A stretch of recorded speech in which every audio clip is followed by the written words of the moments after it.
Bonjour, bonsoir, balandi surtout ya Congo Mokonzi Télévision ou bazali kolanda biso na moment oyo tosengi bino s'abonner massivement na Congo Mokonzi Télévision et koza malamu et sans oublier cliquer na cloche où ezali ya notification et là vous banda kozwa ba élément nyonso ti bana kokota et bozala vraiment na temps réel ya kolandaka biso chaque fois na pesi mbote na vérité leader monte mama Florence na pesi yo bambote belé et na bosente Major JP Ozam monte mama Sikato Luka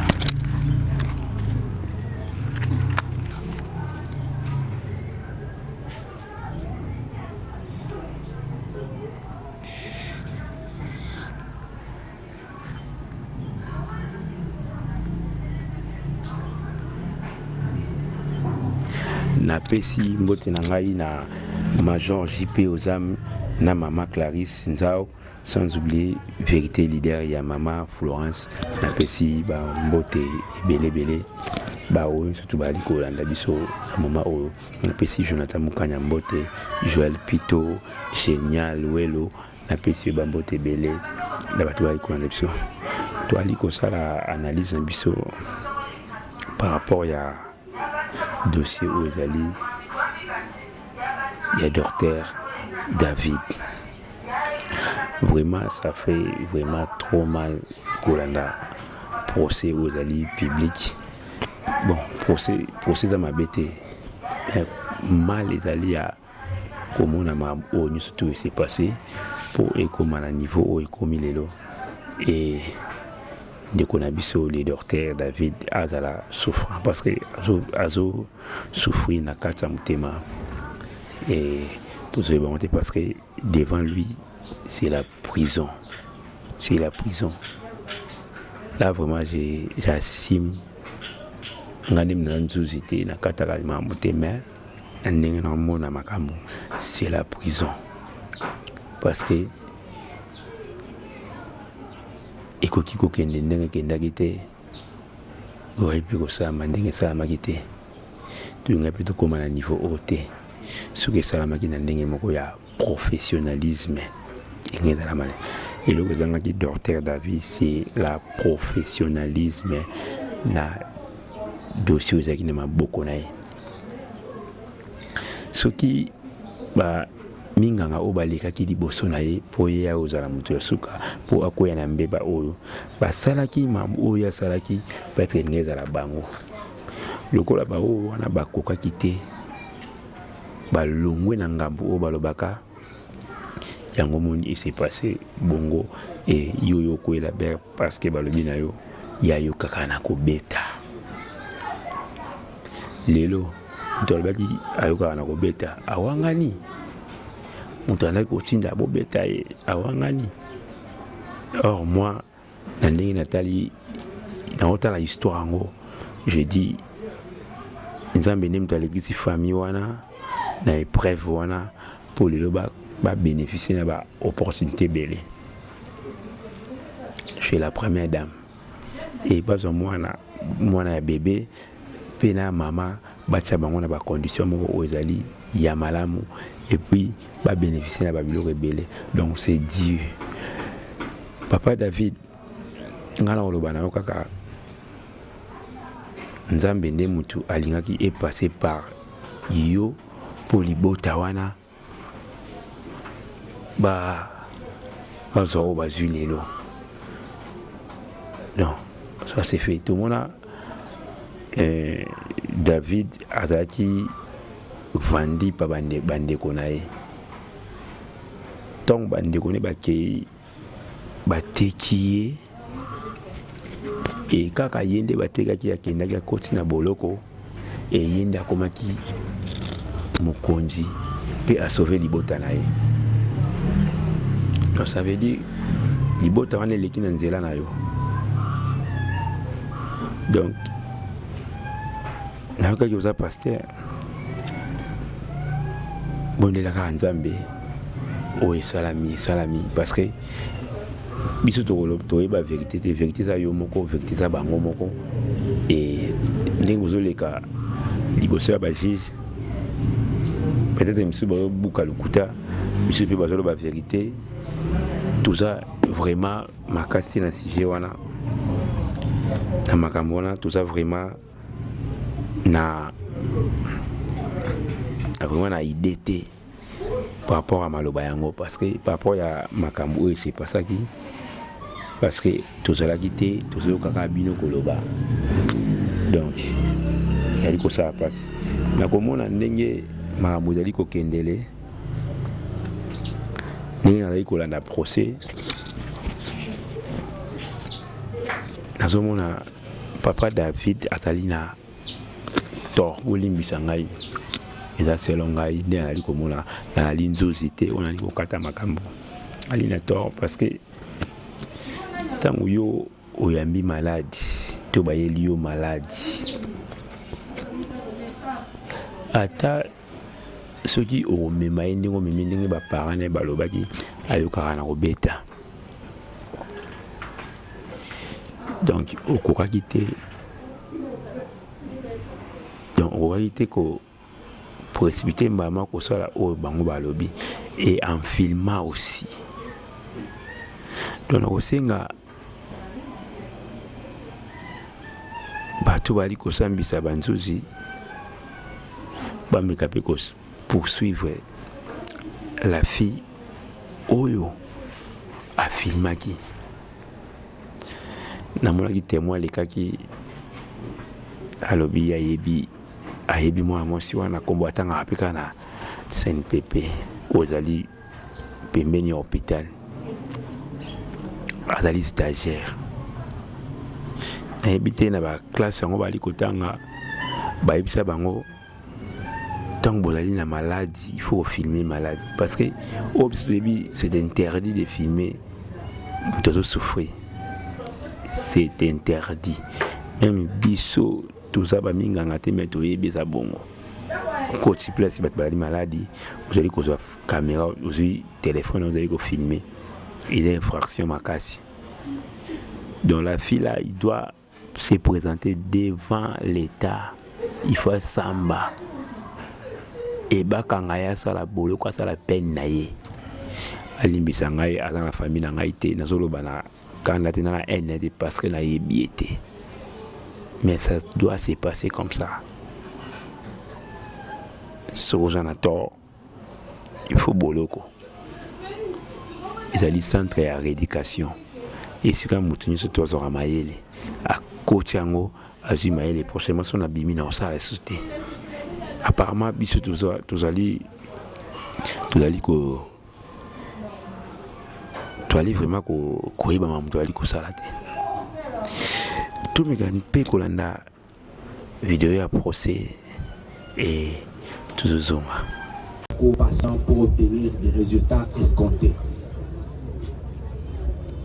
D'accord, c'est bien noté. Donc vous insistez, vous confirmez que l'administration des coûts est permis. Et je voudrais dire ceci, sinon en termes médicaux, on ne parle pas des coûts. Si j'ai utilisé les coûts parce que cela provient de ceux qui m'ont accusé. Mais nous parlons de stimulation ou de fessée. Par exemple, quand un bébé vient de naître et qu'il ne crie pas, il est permis à la sage-femme de lui administrer de fessée pour lui faire mal, afin que quand elle va crier, que l'air puisse passer par les poumons et permettre à ce dernier de respirer. Et si vous défendez une femme âgée, mais que dire d'un nouveau-né? Qui est plus vulnérable entre un nouveau-né de quelques minutes et une femme âgée qui a la conscience mais qui ne veut pas collaborer? Ok, merci beaucoup. Merci. Ici, jeu de preuve palpable que ce n'était pas une mineure, mais c'est une femme âgée de 19 ans. Vous pouvez, mais pourquoi vous gardez ces preuves pas devers vous? J'en ai ici, j'attendais que vous les demandiez, on allait vous les fournir. Non, il faut les fournir. Merci. Parce que nous, on ne pouvait pas savoir que vous êtes en possession de ces preuves. Le tribunal n'est pas... Et la note de référence dont nous ne sommes pas responsables et la fiche administrative rédigée dans notre hôpital. D'accord, c'est bien. Elodie, avocate près le barreau de près la cour d'appel de Kinshasa Matete. Attention à témoins. Les tribunaux vont les entendre volontairement. On va les sommer à comparaître pour être entendus. Ils vont comparaître comme experts, avec cette obligation qu'ils ont le devoir de ne dire que la vérité devant les tribunaux. Et sous serment. Bien, merci.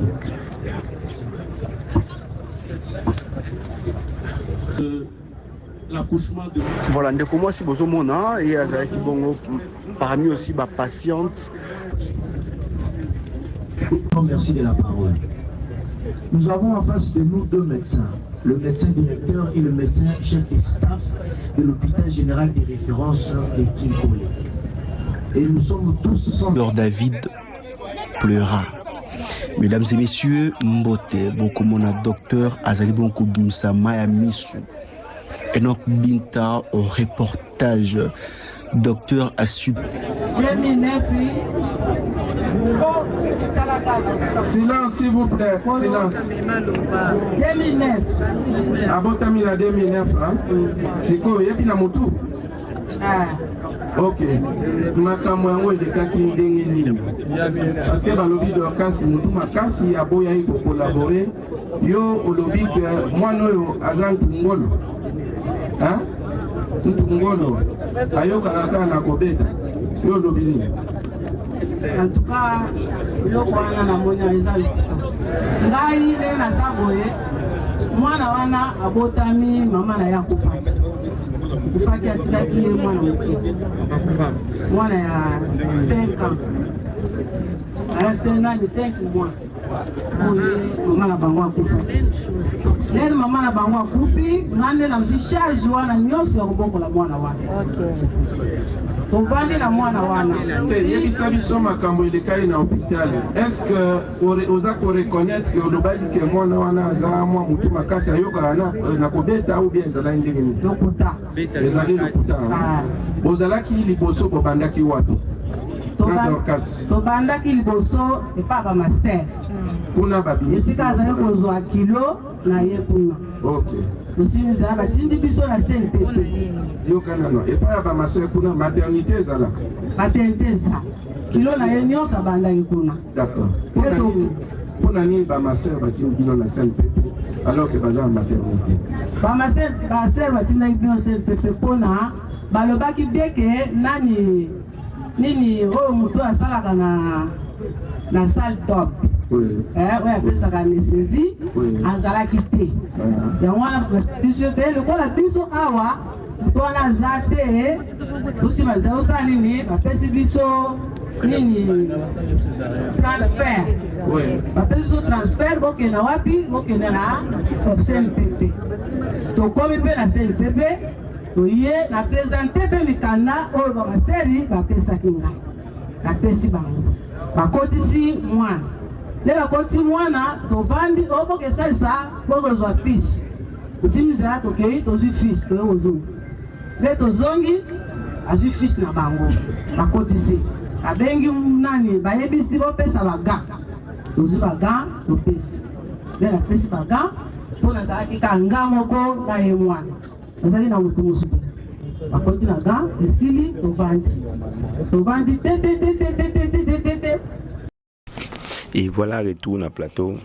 Biso moto tu kwa la procès ndenge za ko se dérouler.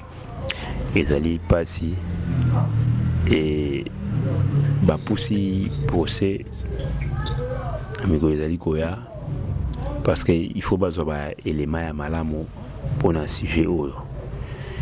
Docteur David, il faut vraiment éclaircir mes là parce que c'est vraiment honte. Maintenant aussi, bateau bali ko condamné maman, il y a la fille victime, pas condamnée. Maman, elle est devant